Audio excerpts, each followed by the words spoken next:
Students, तो आज हम डिस्कस करने वाले हैं हमारा एक इंपॉर्टेंट चैप्टर का पार्ट सेकंड। देखिए, हमने ऑलरेडी एक चैप्टर चालू किया था जो कि था समग्र मांग एवं इसके घटक। पार्ट वन में हमने समग्र मांग के बारे में पढ़ा, समग्र मांग तालिका के बारे में पढ़ा। आज उसको आगे बढ़ाते हुए हम डिस्कस करेंगे समग्र पूर्ति, और इसी के साथ डिस्कस करेंगे कि भोग फलन क्या है और बचत फलन क्या है, और इसके अंदर एक इंपॉर्टेंट क्वेश्चन जो एग्जाम में आता है वो भी आज डिस्कस करेंगे। तो चलिए शुरू करते हैं। मेरा नाम है रवि कश्यप और आप देख रहे हैं इकोनॉमिक्स की 95+ सीरीज।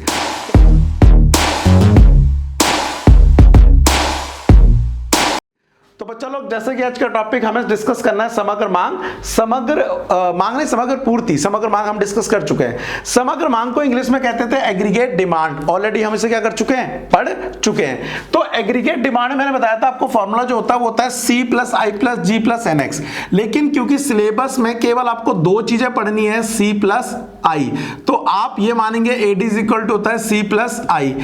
वैसे मैंने क्या बताया था समग्र मांग कि एक देश में जितने भी अर्थव्यवस्था के क्षेत्र हैं, चाहे वो उत्पादक क्षेत्र हो, चाहे वो भोक्ता हो, चाहे वो सरकार हो, परिवार हो, जितना भी खर्चा करें, अगर सबके खर्चे को अगर हम जोड़ देंगे तो हमें क्या प्राप्त होती है, समग्र मांग प्राप्त होती है। लेकिन सिलेबस में हम केवल परिवार का खर्चा लेंगे जैसे कि उपभोग, और उत्पादक का खर्चा लेंगे जैसा कि निवेश। ठीक है, अब आते हैं समग्र पूर्ति। समग्र पूर्ति का मतलब क्या होता है, जैसे एग्जाम्पल के लिए मैं एक विक्रेता हूं या मैं पढ़ाने वाला हूं, तो मैं क्या कर रहा हूं, तो मैं पूर्ति कर रहा हूं, पढ़ा रहा हूं। ऐसे बाजार में जितने भी तरह के पूर्ति करने वाले, सामान बेचने वाले हैं या सेवा बेचने वाले हैं, उन सबके द्वारा बनाए गए माल को अगर जोड़ दिया जाए तो उसे बोलते हैं समग्र पूर्ति। इंग्लिश में कहते हैं एग्रीगेट सप्लाई।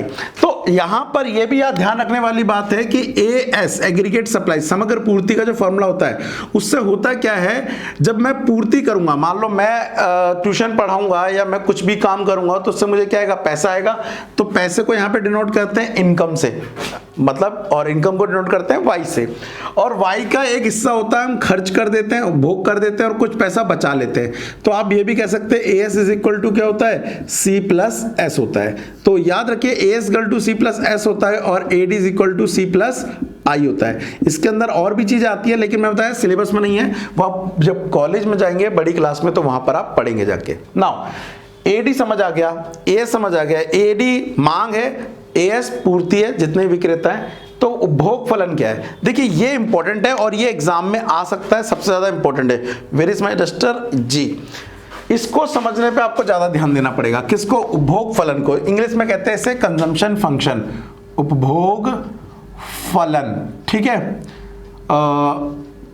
फलन नाम लिख लेता हूं पहले पूरा आराम से। और इंग्लिश में कहते हैं इसे कंजम्पशन फंक्शन। क्या होता है ये कंजम्पशन फंक्शन?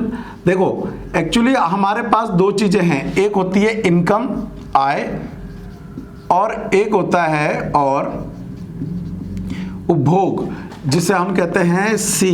ठीक है, अब इनके बीच जो संबंध पाया जाता है, किसके बीच, आय और उपभोग के बीच पाए जाने वाले फलनात्मक संबंध को क्या कहा जाता है, उपभोग फलन कहा जाता है। क्या बोल रहा हूं, आय तथा उपभोग के बीच पाए जाने वाले फलनात्मक संबंध को क्या कहा जाता है, उपभोग फलन कहा जाता है। अब इसको आप एक चीज के थ्रू समझिए, जो मैंने लास्ट क्लास में आपको टेबल समझाई थी उसी के थ्रू देखो जरा।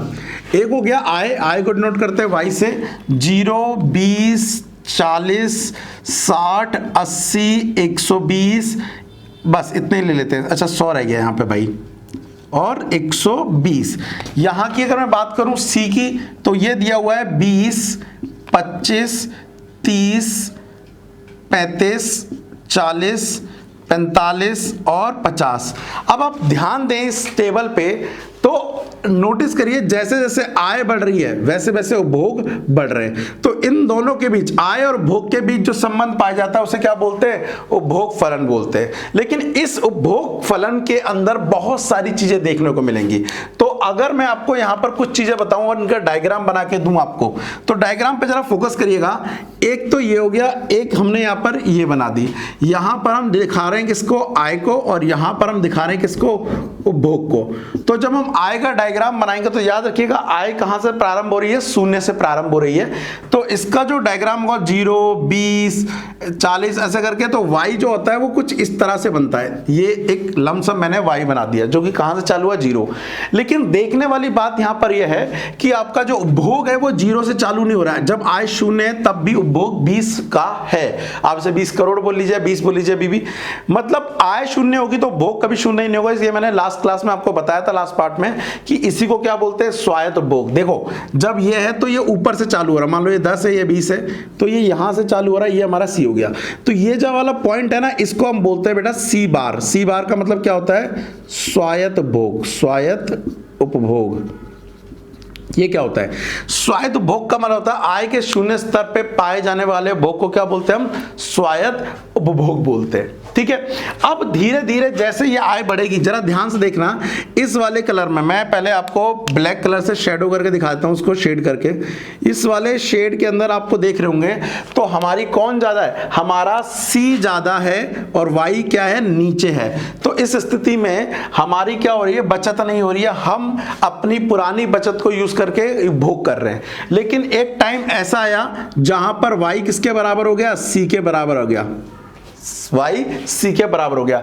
ऐसी पॉइंट को बोलते हैं ब्रेक इवन पॉइंट। ध्यान रखना, मान लो कभी ऐसा हो जाए कि तुम्हारी इनकम भी 10,000 रुपये हो जाए और तुम्हारे घर के खर्चे भी 10,000 है, तो ना अब इस केस में घर से लगा रहे हैं और ना ही बचा रहे, तो ऐसी परिस्थिति को बोलते हैं हम क्या, ब्रेक इवन पॉइंट।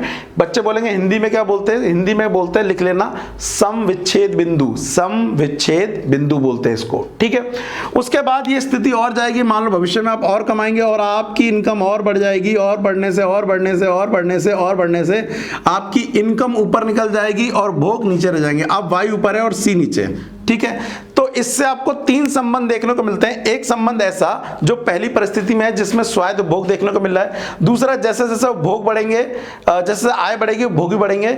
एक स्थिति ऐसी आएगी ब्रेक इवन पॉइंट की जहां पर उपभोग आय के बराबर हो जाएंगे। इस स्थिति में बचत शून्य होगी। उसके बाद और आगे बढ़ेंगे तो एक टाइम ऐसा आएगा कि हमारे उपभोग ज्यादा हो जाएंगे और बचत करने लग जाएंगे, हमारी आय ज्यादा हो जाएगी और उपभोग कम हो जाएंगे।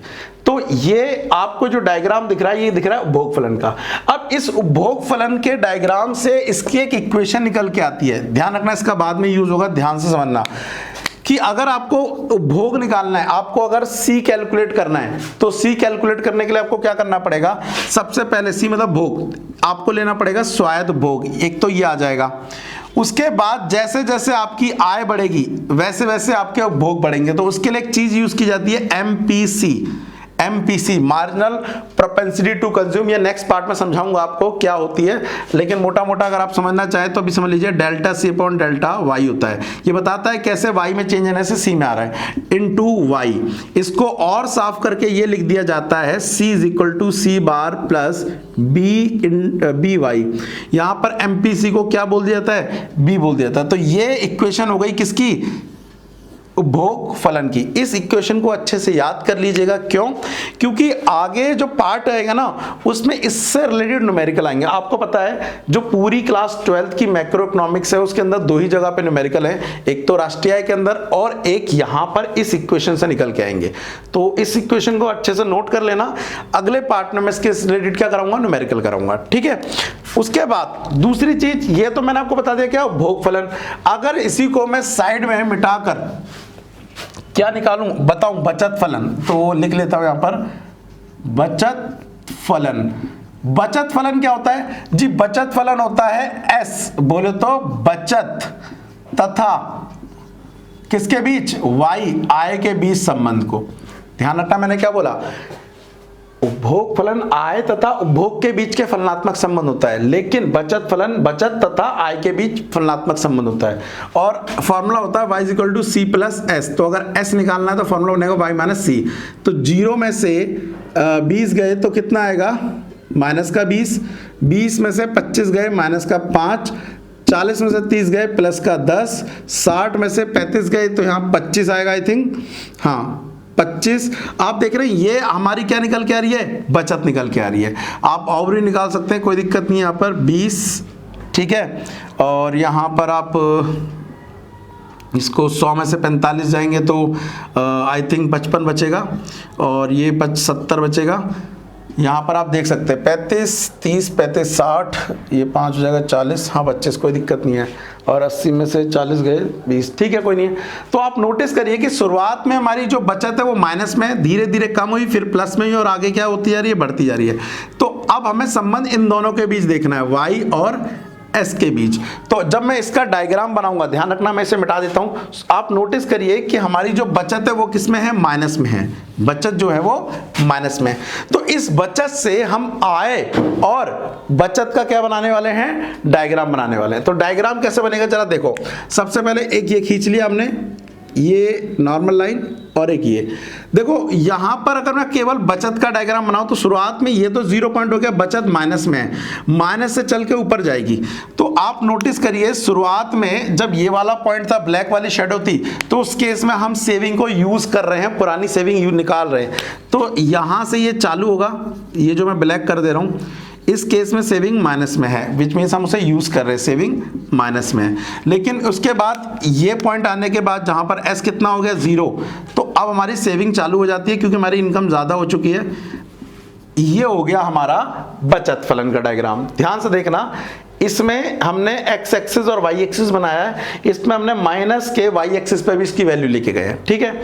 अब इसकी इक्वेशन क्या होती है, एस की इक्वेशन होती है माइनस एस, जिसे आप सी बार भी बोल सकते हो, प्लस 1 माइनस बी वाई होती है। ये इक्वेशन हो गई उपभोग फलन की, ये इक्वेशन हो गई बचत फलन की। दोनों का मीनिंग मैंने तुम्हें बता दिया, लेकिन इन इक्वेशन को अच्छे से याद रखना क्योंकि इन इक्वेशन के बेस पर आने वाले पार्ट में क्या होंगे, न्यूमेरिकल। तो बच्चा लोग आज वाले पार्ट में यही था जिसमें मुझे समग्र पूर्ति क्या होती है वो बताना था, समग्र मांग बता ही चुका था, उपभोग फलन क्या होता है वो बताना था, और बचत फलन क्या होता है, उसका डायग्राम क्या होता है और उनकी इक्वेशन क्या होता है वो बताना था। अगले पार्ट में इसको आगे कंटिन्यू करेंगे। अगर टॉपिक समझ आ रहा है तो प्लीज एक बार कमेंट करके जरूर बता दीजिएगा, हाँ सर समझ आ रहा है, प्लीज कंटिन्यू करो। और फर्दर इसके जो पार्ट है वो जल्दी ही अपलोड कर दिए जाएंगे। बच्चों ने कुछ ने रिक्वेस्ट करी थी, बोला था कि सर आप पार्ट जल्दी जल्दी अपलोड किया कीजिए। तो अगर आपकी डिमांड आएगी, आप लोग कमेंट करेंगे, आप लोग लाइक करेंगे, कुछ नहीं, अगर वीडियो देख के अच्छी लग जाती है लाइक कर दे करो, मुझे समझ आ जाएगा मुझे नेक्स्ट पार्ट बनाना है, ठीक है। चलो आज के लिए इतना ही, मिलते हैं नेक्स्ट पार्ट में, तब तक के लिए thank you, tata, bye bye.